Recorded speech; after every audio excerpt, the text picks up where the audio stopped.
Hello and welcome to my channel. So in this video, I want to share with you the experience that I've had in terms of implementation of core banking system changeover from the old system to the new system.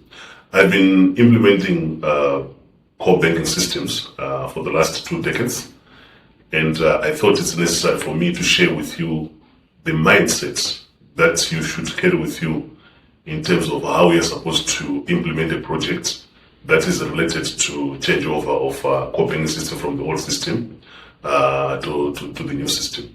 So core banking system changeover has never been easy, I can tell you from my experience. It's a very challenging environment, and I can tell you it's actually called a transformational project. It's not like any normal project, because you're going to change so many things in terms of the old way of doing things, the processes, the standard operating procedures. Most of them they're also going to change, and it normally takes a lot of time. Maybe minimum if it's a normal changeover, it's around 18 months from experience. But you can go as far as 2 or 3 years when you try to change the core banking system. So I decided to share with you the kind of mindset that you have to carry with you when you want to implement successfully the core banking system as a project. So in this section of the video, I'm going to take you through the first cluster, which is to do with thinking like a program manager, not a task manager. So this is quite important that we consider that. And I can tell you, when you are implementing a core banking system, you need to think like a program manager as compared to just a project manager. So what do we mean by this? You need to think like a program manager. You are most likely going to coordinate so many subplans for you to be successful. So we are going to cover them as we go through. So let us go through this cluster, the first cluster. We have 10 clusters that we're going to cover in terms of the mindsets, principles that you should have for core banking system. So let's start with what we're going to cover in this cluster. Okay. So the first part of what we're going to cover is going to be on the CBS plan. Okay, we are also going to cover the every plan that we have, because you're going to coordinate this as a program, and also in terms of how do you report. Then we're also going to cover in terms of dependencies, why they matter, and also we're going to cover on the CBS program that must be done throughout the project. So this is one of the very important clusters, because this is like the integration part of it. This is where you make everything work together like one system. So let us go through the expected mindset that you should have for this specific cluster. Okay. So the first mindset we're going to cover, the first mindset is going to be, you need to plan the core banking system, okay, with a master plan, which means you have sub-plans feeding into the master plan. And the CBS master plan is the single source of truth. This is very, very important. You cannot have so many places where you report from. So even if you might have sub-plans, you're going to see as we go through, even if you might have sub-plans, you still need to report with one plan, which is going to show the dependencies, the dates, and everything else. So why does it matter? This is very important. We need to understand, why does it matter to have a master plan? Without one governing plan, every workstream optimizes for its version of progress, and the program only discovers conflicting realities. This is very important. So if you don't have a master plan when it comes to core banking system implementation, most likely the individual teams or work streams, they are going to optimize how they work.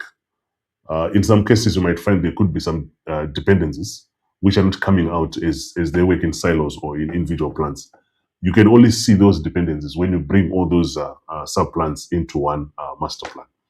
So this is what is made as a reference here. So you don't want to see some realities. What we mean by realities here, you don't want to see some realities when you're about to complete. So you need to pick this as early as possible. So what can go wrong now in terms of this mindset of not having a master plan? You find that teams, they report their own version of reality, and leadership is also reporting something else that can create conflict.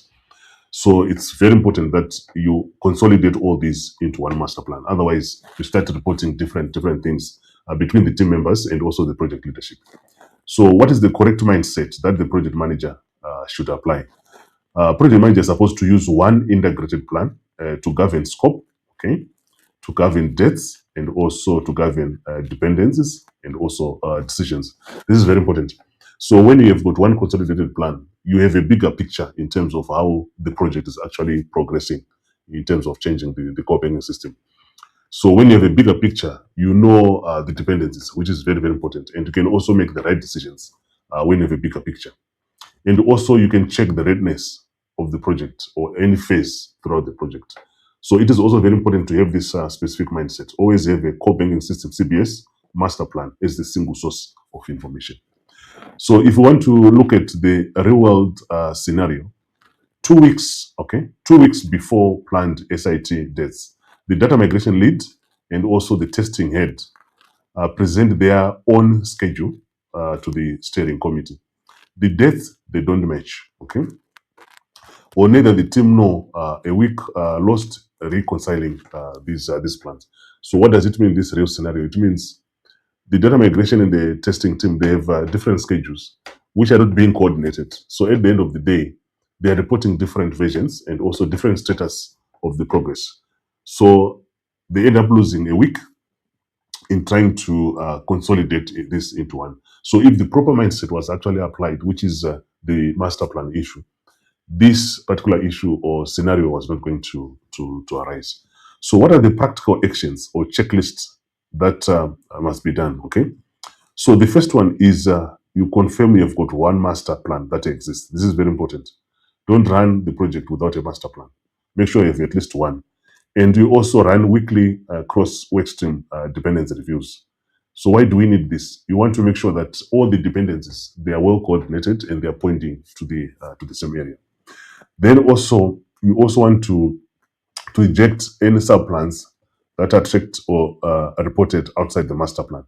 So if you try to accept anything that is already outside the master plan, it's going to confuse everything. You're not going to be able to see even the dependencies or even the milestone dates. How are they going to come out? So this was the first mindset that we should have. Let's move to the next one. So the next mindset that you should have when it comes to implementation of core banking system is to make sure that every subplan must connect back to business readiness. So there's no need to create a certain subplan which you're not going to be using or it's not going to be related to the business. Everything must bring value into the project and also to the business. So why does it matter? Let us understand why does it matter. A workstream can hit every internal milestone and still leave the bank unable to open to doors safety on day one if its output was never tied to operational outcome. So the bank will not be able to open.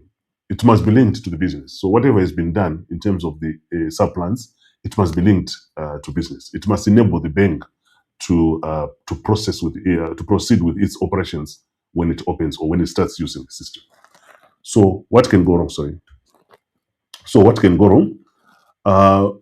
Work streams, they declare success while branches, operations, or even customers, they remain exposed. This is very important. So if there are some sub-plans which are not very much linked to the business, you'll find that some work streams can say it was very successful. But how does it help if the bank is not able to operate? How does it help if the customers of the bank, they are also frustrated? So every plan must be linked to business readiness. So what is the correct mindset that a project manager should have? Infrastructure, okay, the build, the migration, testing, training, reports, and also change must all answer one question. Can the bank operate? This is very important, okay? There is no need to do something in a project or in a core banking system changeover, which is not going to help the bank to operate. So as a project manager, the mindset that you should have is to make sure that all these trainings, the reports, and also migration, they're going to enable the bank to operate. So let us go through one more scenario in terms of the CBS mindset on every plan. Okay. The interfaces team declares 100% planned interface builds unit tested. Then nobody asked whether branch staff, okay, could actually process a real customer transaction end to end. This is very important. A real customer transaction end to end.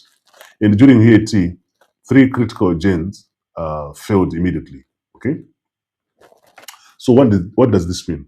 If every plan was just working independently and it's not linked to others, one section can declare that they've been successful, yet the other section is not able to use it. It might end up in failure, not just for that process, but even also for the whole project.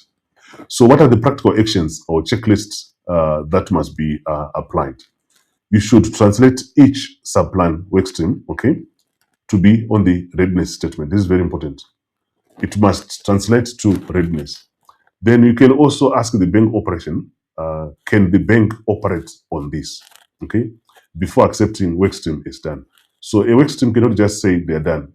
It should enable the bank to operate. You must also require operational sign-offs and not just technical sign-off. This is very important. I've seen some scenarios where people were focusing more on the technical and they forgot about operations. So the end result is that technically things can be ready, but when it comes to the operation of the bank, that can fail. So it's also very important that you apply these practical items. Okay, so let's move on. The next one is going to be on the progress of reporting. So this is a very important mindset. Okay, progress reporting is not the same as implementation readiness. So you might say we're 95% ready. We are 90%. We are 95% complete, but the 5% that might be remaining, it might stop you from being ready to go live with the project. So let us go through and understand. So why does this matter in terms of progress reporting and implementation? Executives, they make go live decisions on progress percentage alone, and they are flying blind. This is very important. They are flying blind to the specific, often small items that can single-handedly block go live. So this is what I was saying. You might be 95%, okay? You might be 95% complete, okay? But the remaining 5% can block you from going live. So this is very, very important. Even if you are reporting progress, but how does it help in terms of readiness of the system to go live? So let us see what can go wrong, okay, if this is ignored, okay? Executives, they see green percentages, while unresolved defects, sign-offs, or reconciliation remain open. So as much as you are showing green progress, but there are certain specific activities in the core banking implementation that you have to make sure they are actually executed. A reconciliation, for example, resolution of also defects, user acceptance, and also sign-off. So what is the mindset that the project manager is supposed to have in this particular scenario? So a task can take 95% complete, but still block go live if the final 5%, this is what I was talking about, if the final 5% is also critical, okay? Say, for example, in terms of implementation of the project, what I've seen, you might report 98% complete in terms of preparedness. However, maybe that 2% is something to do with regulatory compliance or central bank compliance. So at the end of the day, you won't be able to go live. So percentage progress or progress percentage is not the same as implementation readiness. So if you're involved in a core banking system, just make sure that as much as you're making progress, but how does it contribute to readiness?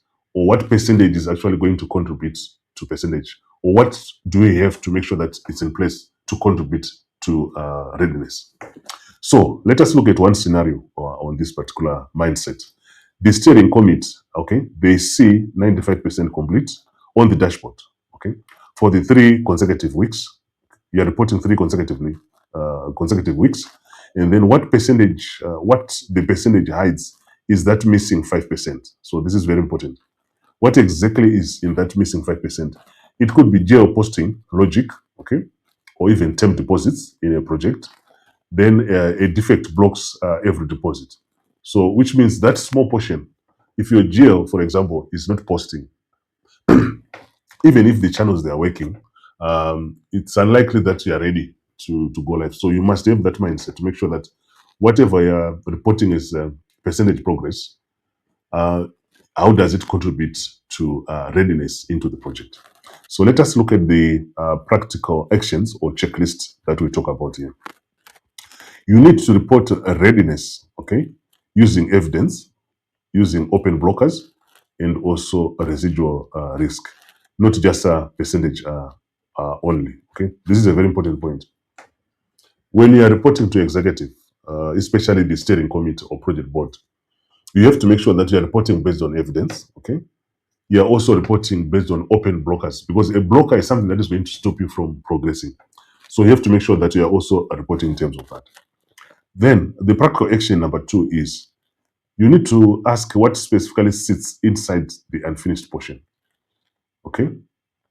Because the unfinished portion or the work in progress, it can also stop you from going live. So you need this particular mindset in terms of reporting. Even if I'm green, even if I'm 95% complete, but this 5% that is remaining, how does it affect the readiness? How does it affect the bank when it comes to operation when you go live? So it's also quite important that you consider that. Then you also need to flag a critical path item explicitly, okay, regardless of how small it looks numerically.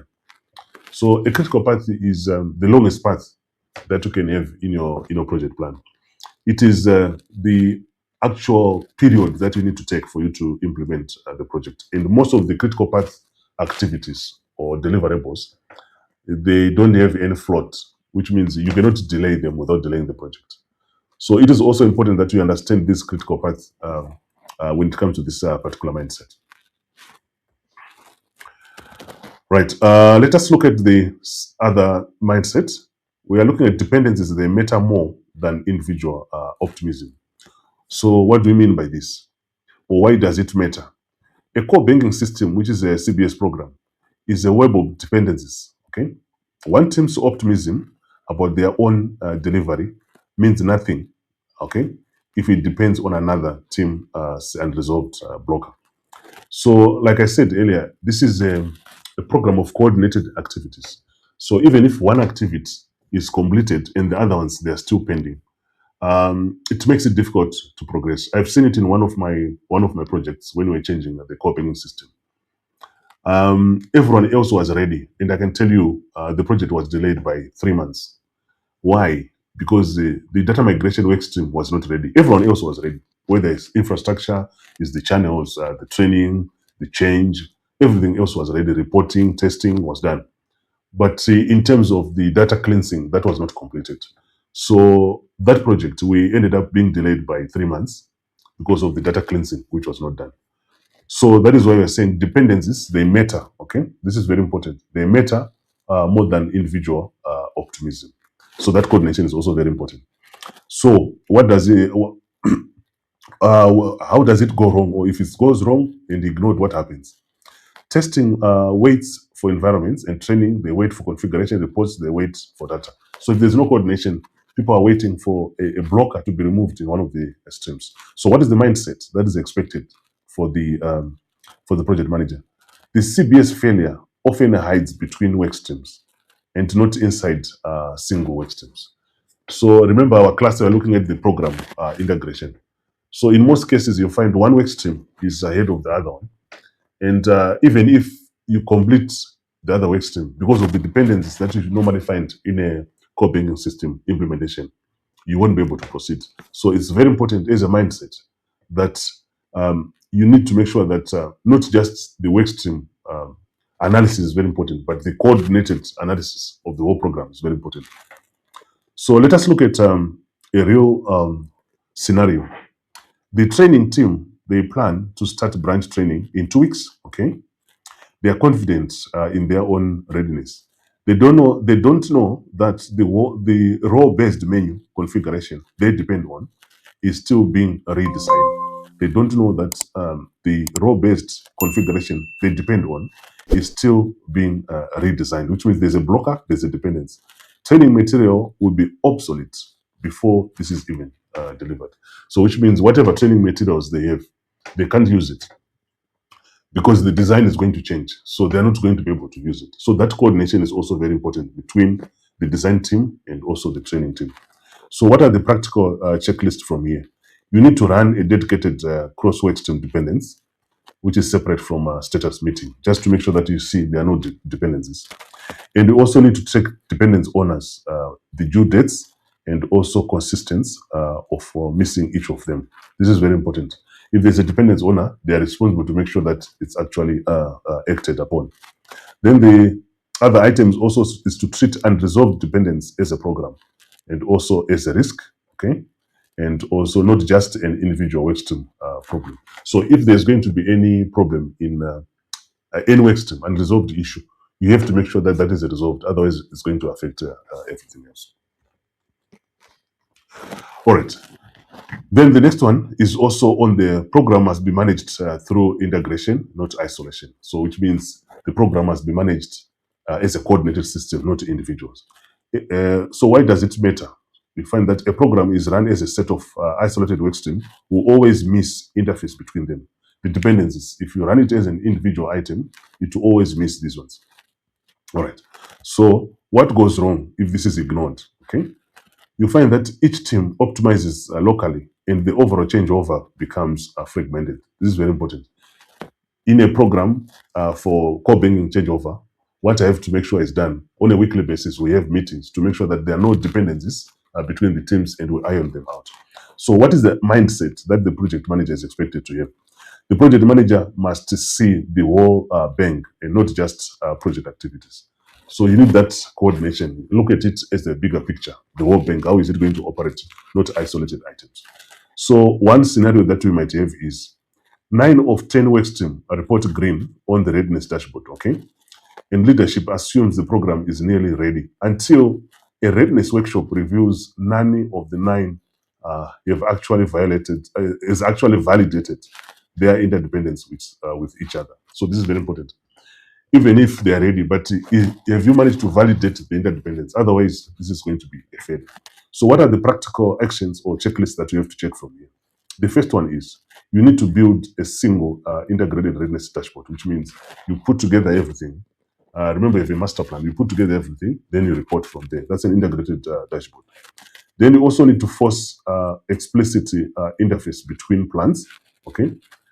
So that at least if there are any blockers or challenges, you can pick them as early as possible.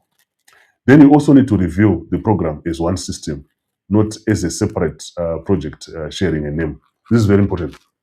So this mindset is very important. We are saying a program, okay? A program must be managed through integration and not isolation.